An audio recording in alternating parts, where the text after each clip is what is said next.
Hello and welcome back to another episode of Red Tinted Glasses. We are live here on the YouTube channel tonight.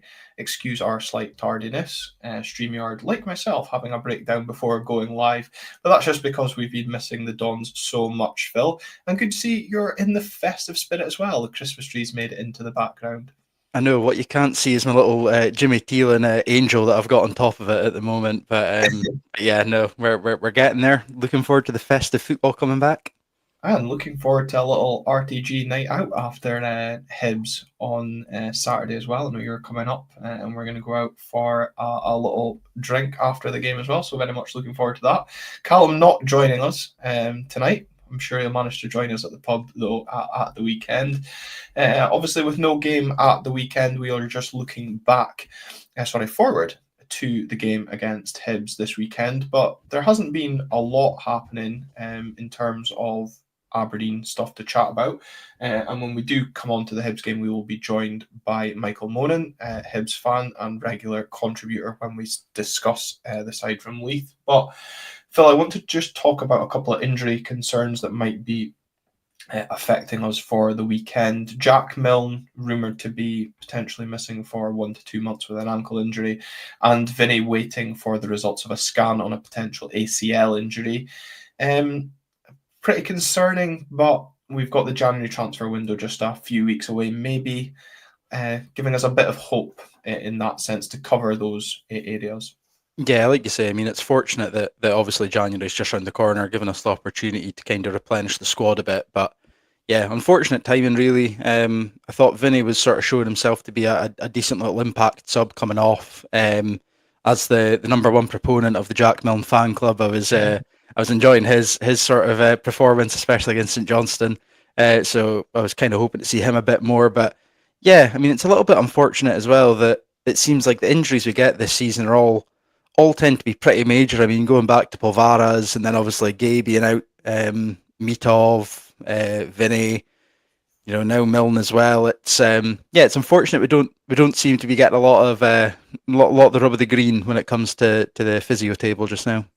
Yeah, I think even Leighton Clarkson had a little Hmm. bit of time on the sidelines as well. I think, yeah, it's a good point. But I don't know, is long term injuries better than short term injuries? Because you can maybe adapt a little bit better instead of chopping and changing. Good to have Colin Gale along with us. He's commenting on the fact that we've only got 20 players now to get us through these. Will that be 3 games till the transfer window opens? In addition to Nielsen being suspended for the game against Hibs. I think people are still undecided whether or not that's actually factually correct or not around Nielsen due to that booking against Motherwell potentially being incorrect. So I'm interested to see what Jimmy Tilleen reveals in his pre-match conference on Friday. But yeah, I guess with a couple of injuries, and I know we rested Devlin for 45 minutes last time out, we feel like we're potentially a little bit thin on the ground. But there was another comment from Jimmy Tilleen that I wanted to discuss before we got into the Hibs side of things. And it came from Can't Be Bothered. He makes the point, he's a bit concerned with Jimmy's comments about Palaversa. Has he hinted that he doesn't want to stay? This relates to an article that came out about Aberdeen having that option to retain Ante services for an additional 2 years. And the key is to whether or not he is happy at Aberdeen. There's certainly nothing to suggest that he might not be unhappy, maybe just with a lack of minutes. Obviously, with Nilsson's suspension, non suspension, and Palaversa's just general performances. And is he in need of more game time to maybe convince him to stay for an extra couple of years? Or is this just going to be one of these things that we automatically hit in terms of that clause? Yeah, I mean it's a tough one. I'm pretty sure I'd seen an article earlier on in the season. I think it was maybe just after he'd scored against Hearts at Pittodrie, of him saying he was quite happy and was wanting the club to activate the clause. So it really does sound like it's really within the club's hands to pull the trigger on that. Mhm. But I think you've got to remember as well he was out for a year and a half with injuries whilst he was at Troyes. So it really is, I think, about sort of nursing that back in, getting him back up to that sort of level where he could play at least maybe a full season at sort of getting him back that way. But I mean, nobody can really deny that a player of his quality should and would stroll into majority of teams in our league and probably in other leagues across Europe and down south as well. But I think the more game time he gets, especially if he can maybe get that tiny bit of national recognition. I know there's a page on Twitter that focuses on Croatian football that are quite often posting his highlights from games. So if you can maybe force the hand a little bit into that sort of aging Croatian midfield, it sort of shows that there's a place for him at the club, and you do get that recognition, and it would only further be boosted with potential European football next season. So I'm hopeful that'll get exercised, that clause to keep him for another 2 years, because there's no doubt there's a absolutely phenomenal player on our hands there. Yeah, and I think that's the kind of frustrating thing for me, is that we're not really, I don't know, building the team around him, but he's not being able to force his way into the team due to obviously the performances of both Nielsen and Shinnie. But when you see the quality he does possess, it's frustrating. And as Chris says, I doubt we'll ever know the ins and outs of the deal. It could have been, as many have already alluded to, the fact it was part of the Miovski deal with the City Group. My gut says we would only get the extra 2 years if they don't want him back. And Sam Gordon was speaking about the fact that the article that we're discussing was quite respectful to excuse me, all parties involved. John Keelos was speaking about Jimmy saying he wants to say the extra 2 years, as he doesn't want the players who don't want to be here. And this is an interesting comment from John as well, because there was another article later on in the week from Jimmy speaking about the January transfer window and how he's going to be looking to potentially explore the Scandinavian markets. But I guess being aware that the club are a way to start taking in offers for the likes of Jack McKenzie, Duke, and Jamie McGrath, who all can leave the club in the summer. I think it's really important, that last point that John makes, is Jimmy reiterating his stance, and especially with January in mind, that we're not going to be just doing deals for the sake of doing deals. We're only going to be doing deals if it's right for the club and the player actually wants to be here. Yeah, and I think that's the ethos that's really at the core of the squad just now, and at the core of Jimmy's management style is, everybody buys in, everybody's 100% for the cause, and I think that's the way that you kind of build success without really breaking the bank too much, is really having that core squad that are all rallied around the one sort of style of play, the one belief, all fighting for the badge. So yeah, totally agree that we should really be looking at players that are wanting to play and wanting to even make a name for themselves as well. And the other kind of interesting thing to come out as well before this weekend's game, again, not really relating specifically to the club, given it more affects Kevin Nisbet's parent club in Millwall. They're set to change their manager, and how much this may affect Kevin's future at the club. Would you be disappointed if come January Millwall recall Kevin Nisbet? It's a tough one, because obviously he's got that track record of being a proven goal scorer up here. Unfortunately, he's not really quite hit that heights as of yet. There's parts of his game which are a little bit, in my opinion, lacking just now, and that probably is just to the fact that he's spent so much time not playing whilst he's been down south. I think when you're looking on sort of current form, probably not going to be too heartbroken. If he was on a 10-15 goal run this season, it would be a completely different answer. But like you've already said at the top of the show, that January's around the corner. We do have that opportunity, should he be recalled, to maybe even bring in that Miovski replacement on a permanent as opposed to loan, and have that sort of that solution ironed out for the next few seasons at least. Yeah, John Smith commenting on Olasanya from St Mirren, how he would be a good signing for Jimmy to lead the system. Certainly maybe more in the Duke replacement area. I still think that an actual out-and-out striker is something we are desperately missing. I know a few of you in the comments tonight as well saying that defenders are the priority. Just one final thing, because I know Callum's definitely going to want to get involved in this chat, but in general, what is the key area in your mind as we look towards the current squad with the January transfer window in mind that you would want Jimmy to be prioritising at this moment in time? It's a tough one.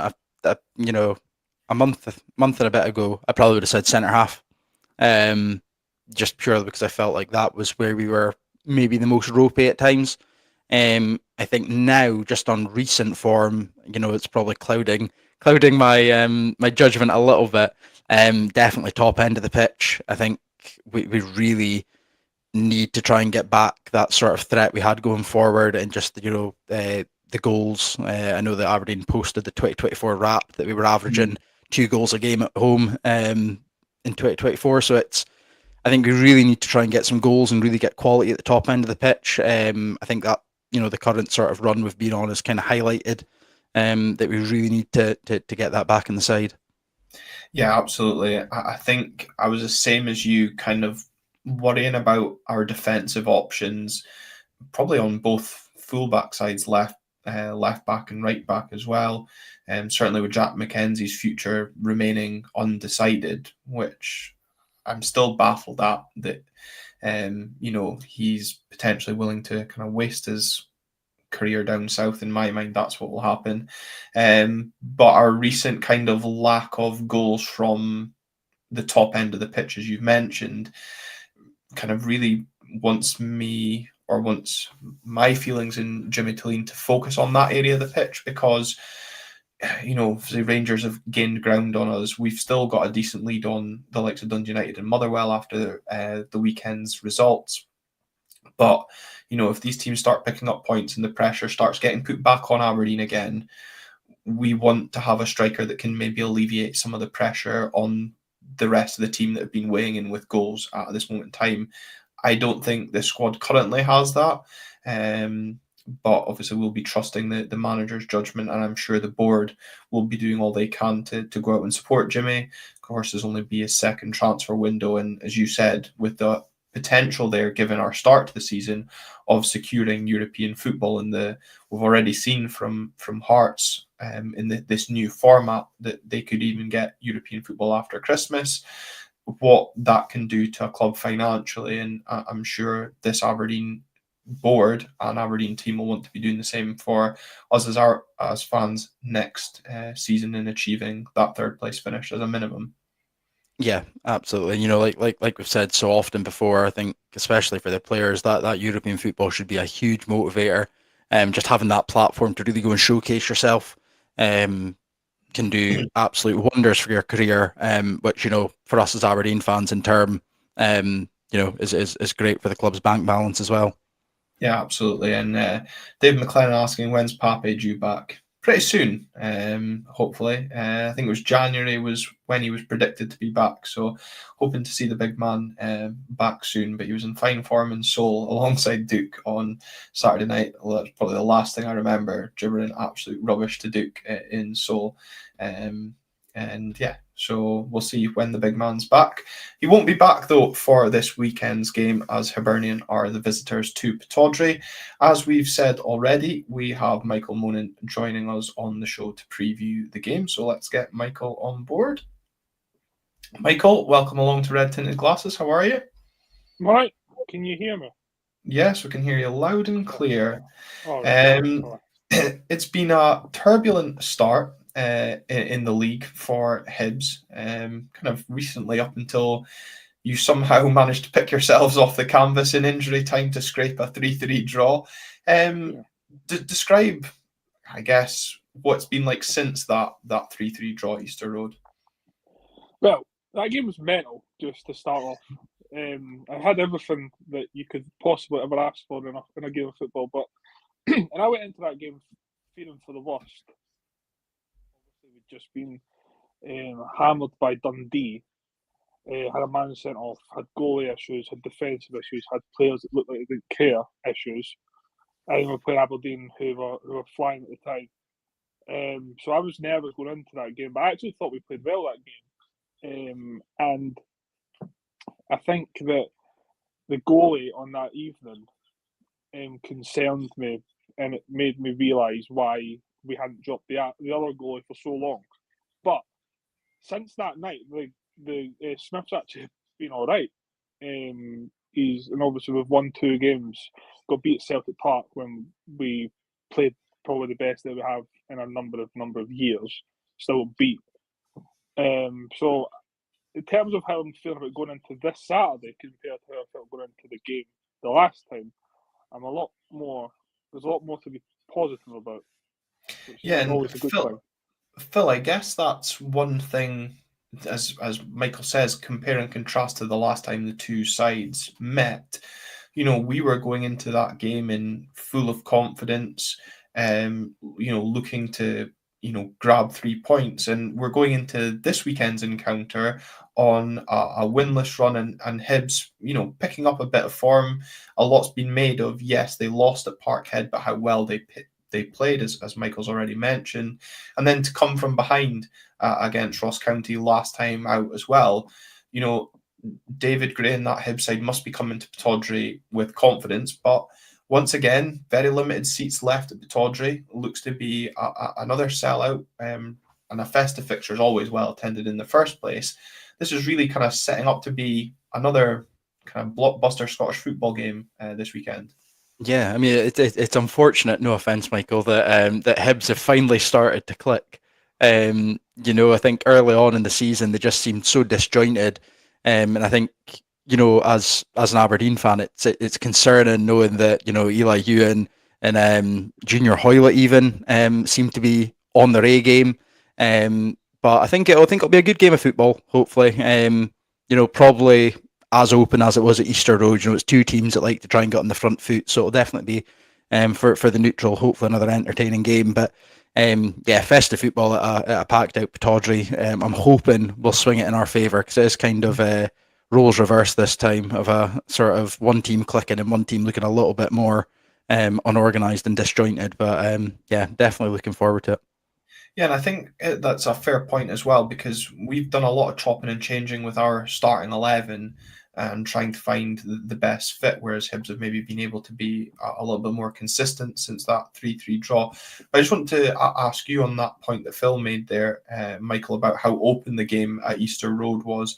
I thought that's something that Hibs did really well, especially in the first half, was take the game to Aberdeen in a similar fashion that St Mirren did as well. Do you think David Gray is going to take a lot of confidence from that draw at Easter Road and look to exploit Aberdeen in the same manner, or does that mindset change now that you're the visitors? I don't know, but I would say that it's very much dependent on the conditions. Now, if it's like Aberdeen v Celtic at Pittodrie a couple of weeks ago, then I think it's very much do whatever you can. We can't have a plan because no one can plan for that. But if it's like normal, it'll be cold, but if it's normal conditions, I think we would just play the same way. Hibs can't defend, right? We can, like, my whole life, Hibs have never been able to defend, so we shouldn't be going into games trying to not get beat. Even if we're like lower down the table, we should always try and go and win the game, and that's the best way of doing it. Because anytime we try to just go to a team and avoid getting beat, we get beat. So we only know one way, I'm afraid. Yeah, I was just looking at the weather forecast for the weekend's game, but Paul Donaldson's beat me to it. 40-mile-an-hour winds forecast for Saturday afternoon. A nice weather warning for that, but warm temperatures, as always, in the northeast at this time of year. And as Paul says, Phil, the wind definitely affected both the Celtic and St Johnstone games. And I think we've kind of discussed this on the podcast previously, how I've personally felt maybe the away sides benefited or adapted to those conditions better at the start of the game. It's really important. I think last time out, obviously at Pittodrie, as well, we discussed the boos and the kind of atmosphere shift when things weren't going right.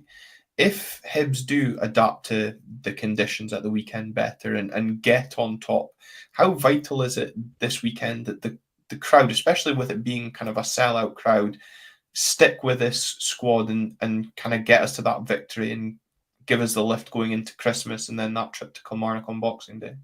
Oh, it's massively important, and I don't know how many times we've spoken about on this show, um, all the comments that Jimmy's made, the players have made, the board's made, us as a podcast have made about how important the crowd has been sort of driving the team over the line. So I think it is important that we stick with them. Like we've said, Hibs are a team that are quick, both physically and quick starters often to try and nab that early goal.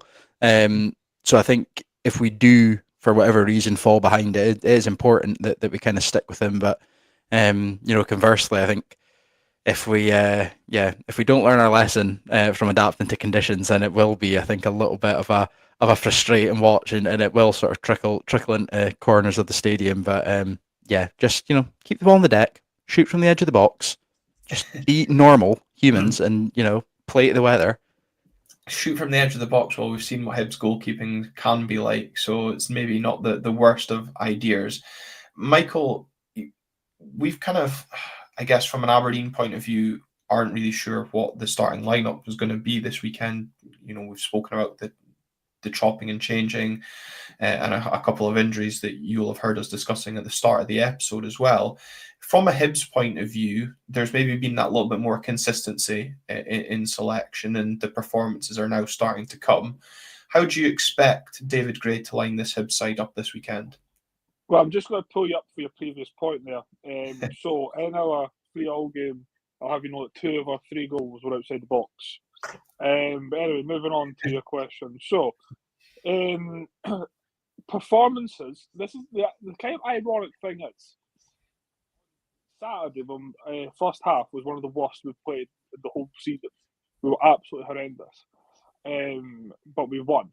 Whereas earlier on in the season, we were winning. We were not winning. Sorry, we might be winning and then drop like a late goal, or just get beat when we've actually played reasonably well. So it's weird that it kind of balances itself out a little bit.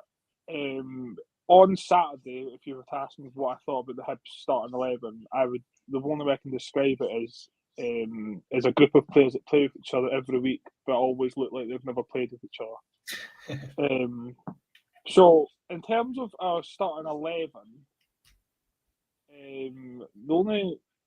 I think we'll probably go the same team, apart from the fact that O'Hara came off injured, centre half.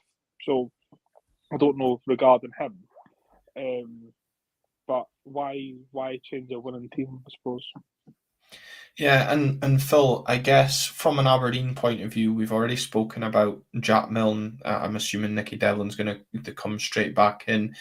We've mentioned Ante Palaversa, Dante Polvara wasn't in the matchday squad last time out against St Johnstone.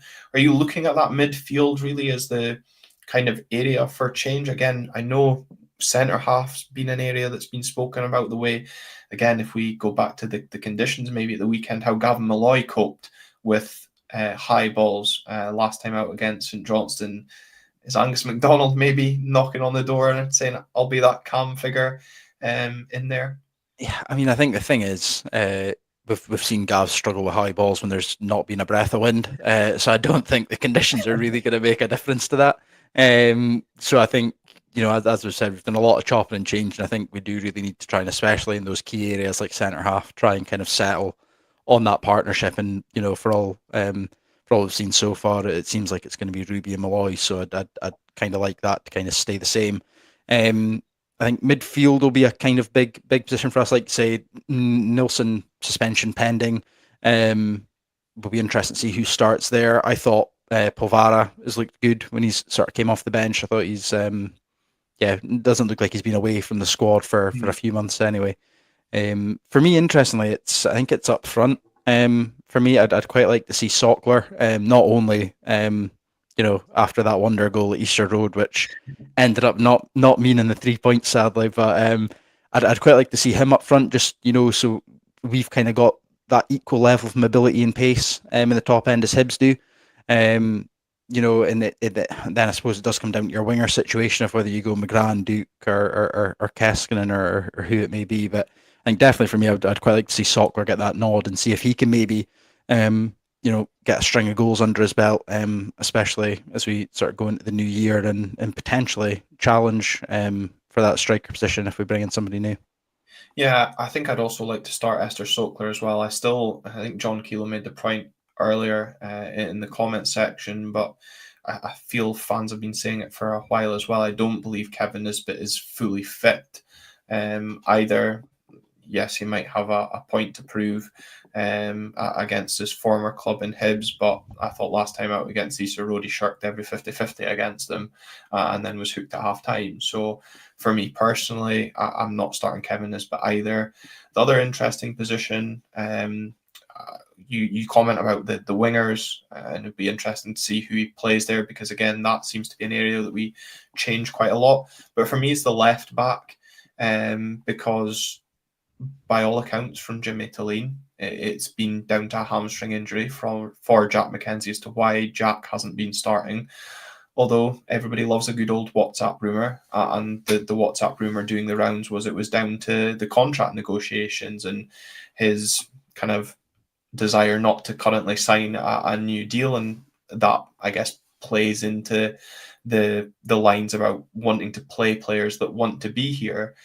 Would you be happy enough with Jimmy McGarry continuing in that left back role if Jack McKenzie is fully fit to come back into the squad?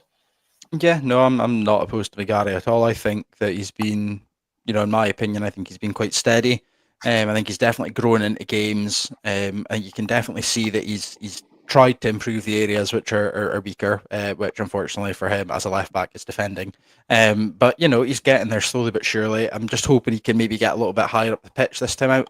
And really sort of show off his attacking qualities if he is to start. But yeah, I think in terms of McKenzie, it's unfortunate that this sort of contract saga is ongoing. I think if he'd, missed a string of games, nobody would have really batted an eyelid as to the reason for it. I mean, from what I've been told, it is entirely injury based, and it's an injury that's been kind of troubling him for a while, and he's kind of played through it for a couple of games at least prior to his stint out with the team. But I think either way, I think each of them can bring a different quality to the squads. I think it does really depend on how we're wanting to sort of go after the game. Yeah, I think you're right on that as well. Chris reiterating the point that Jimmy Talene made at the AGM, that personality and wanting to come to Aberdeen is more important to him than the ability for a new signing. And I think fans can't really argue too much on that because you do want players that have the desire to come up to Aberdeen and play in, as Michael describes, the conditions that often affect games up here as well. I just hope that the conditions don't affect the game too much this weekend. Michael, is it a sellout away crowd coming up the road? Not sure. I've actually yet to buy my ticket, so I hope not. But I will be coming. I'll be there. I'll be wearing gloves. But yeah, I don't know in terms of ticket. I mean, I think we've sold a fair few, but I don't know. And in terms there'll be at least one more to be sold. You hope, providing it's not sold out. In terms of Hibs league ambitions, because am I right in saying after this weekend, is it the derby after this weekend? Yeah, Boxing Day. Yeah. So in terms of kind of the coming fixtures for Hibs, how important is this fixture from a Hibs fan's point of view to build momentum into that Boxing Day game? But also, David Gray spoke last time out about the mental side of pulling yourselves further up the table and away from danger. Is this the way you guys look at this, continuing that upward trajectory if you can come to Pittodrie and get a victory? I think I think it's just another game. I hate to sound all cliche, but it is. And I think we've got a decent enough chance. I mean, I think we played well against you the last time, obviously, different circumstances now. We've kind of like roles reversed since that game. But in terms of the actual game being like a springboard to the derby, like the derbies take care of themselves. Like I've seen Hibs going into derbies in really good form and not winning, so it doesn't really affect in that regard. But obviously, like professional footballers want to have a little bit of confidence going into any game. But I think the fact that we won on Saturday just there is every bit as important for building momentum, and obviously the way we played at Celtic Park, winning away at Motherwell, and that's the only games we've had since we played you the last time. So I think David Gray would probably just see it as a good opportunity to go and test yourself against a team that's up there, and they've obviously shown a little bit of consistency all season to be up there. But I don't think the gap's that big between teams in the bottom half and teams in the top half. It's such a tight league. Like, we've moved from bottom to 8th with 1 win. So a couple of games, you go on a decent run, a couple of games, you can either parachute up or fall back down again. So. Yeah, or you can be like Aberdeen, not winning 5 and still stay second. This is my point, though. Obviously, the fact that you have shown consistency against basically everyone to get where you are, and then you have had a blip. Now, whether it's a blip or whether it's things averaging out, time will tell. But the fact of the matter is that you have shown consistency at some point in the season to get you where you are. Yeah, and I feel, we've spoken already on the show about that being the fact that we've built our platform so that, as Michael says, when we're in this blip at present, it's not really affecting us too much. But Michael makes an interesting point about footballers, wanting to get confidence. And this Aberdeen team obviously haven't had a win in 5. We saw Shinnie getting a little bit restless towards the crowd last time out at Pittodrie as well. How important do you think this weekend is then for an Aberdeen point of view to get the victory for player confidence, but maybe a little bit to certain sections of the fan base for their confidence as well?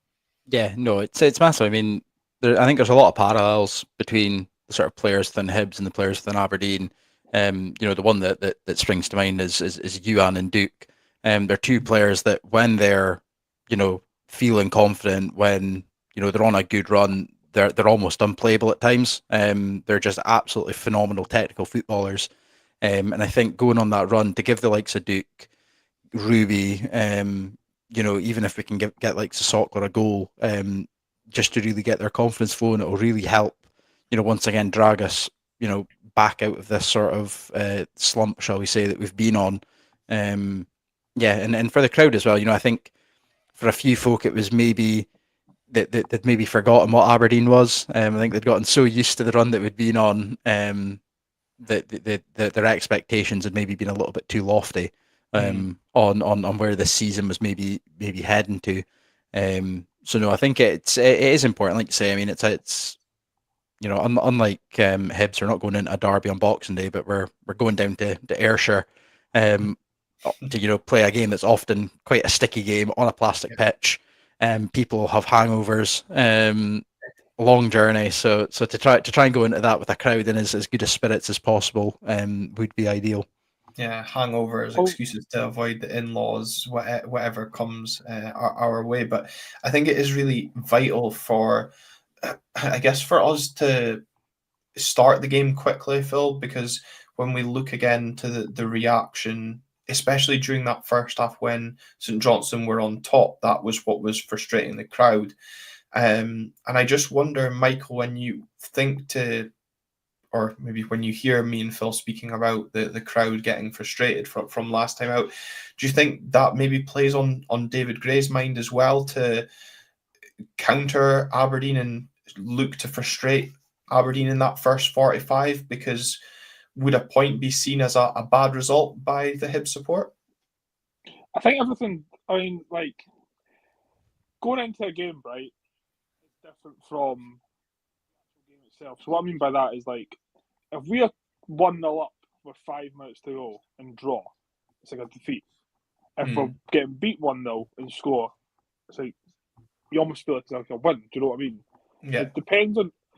I think if you go to a place like Aberdeen, in terms of the conditions, right, in terms of the fact that we've only won 3 games this season, right? Mm-hmm. We've lost every other game apart from ones that we've drawn. Captain obvious, I know, but you know what I mean. My point is, to go up there and not get beat is a good result, right? For where we are, the players that we've got, the level that we're at, the consistency that we're showing, that is a good result. But I think that we'll go into that game wanting to win. And I think the fact that, as Phil said, Aberdeen fans of late might have got ahead of themselves. So when you are on a good run and then that run sort of peters out, the backlash is worse than what it would be had just been quite steady throughout rather than... Do you know what I mean?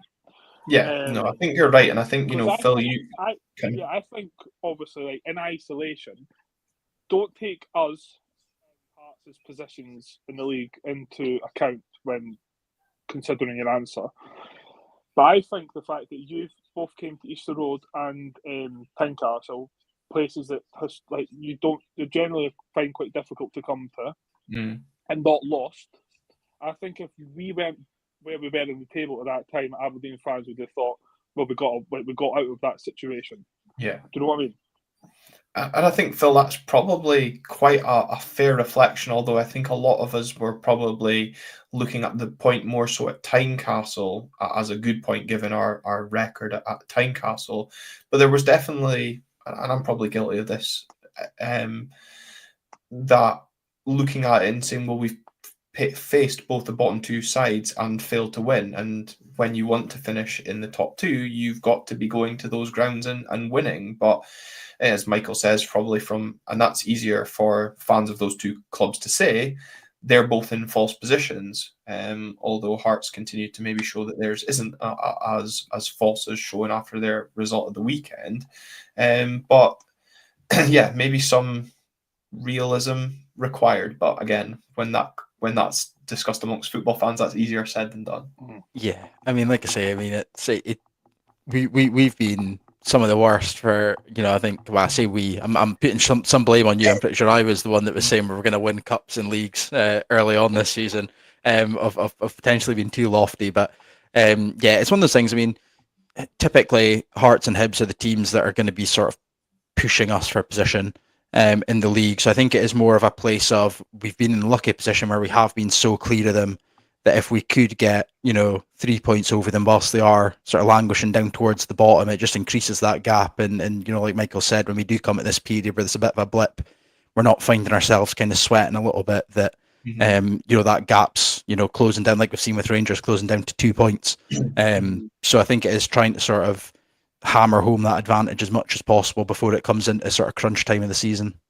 Yeah, and also, I think... Glenn, you want to go? I've just got to come back onto the previous question you asked me. So psychologically for players, I would think that from our point of view, the fact that from our previous game, the fact that we came out of that in the manner that we did, so obviously we got a point, but the fact that we were losing twice in injury time, right, and still never lost.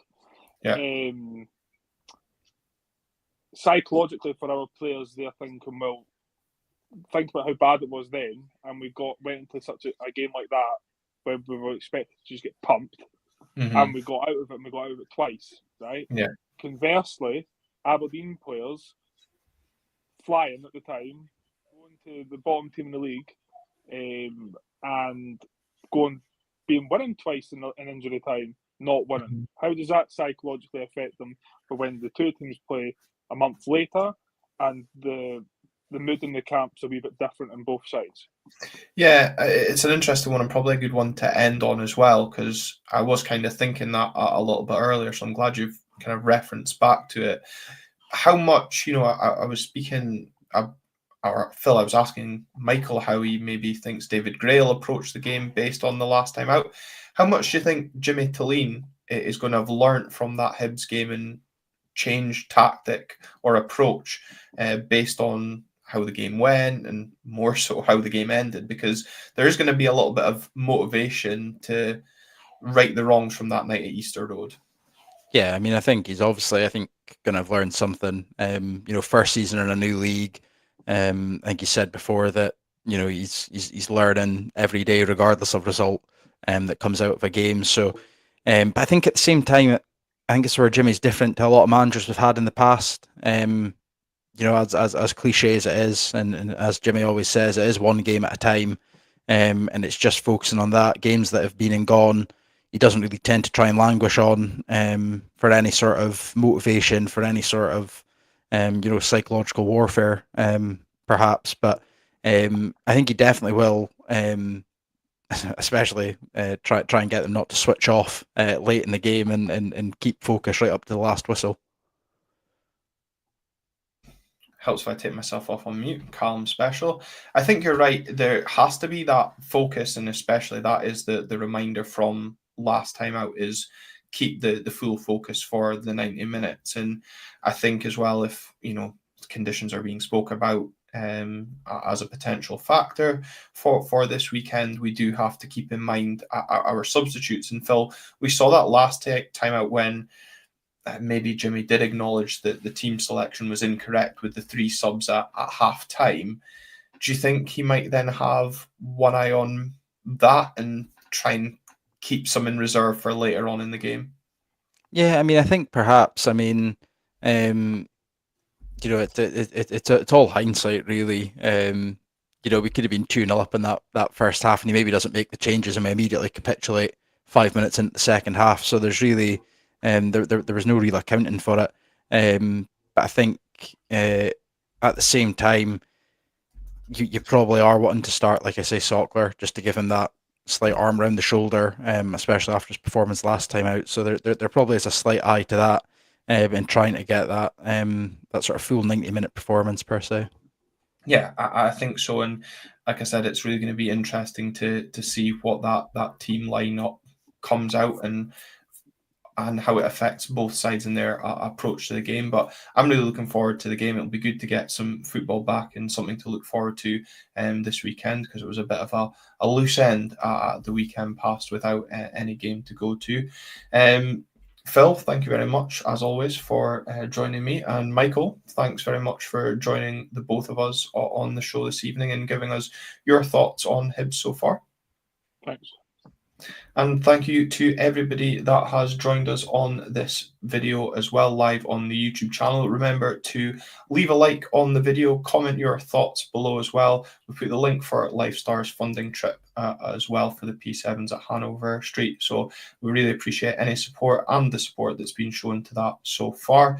We'll be back next week reviewing the game at the weekend and previewing the trip to Rugby Park on Boxing Day before Christmas. All these games are coming up thick and fast, aren't they, Phil?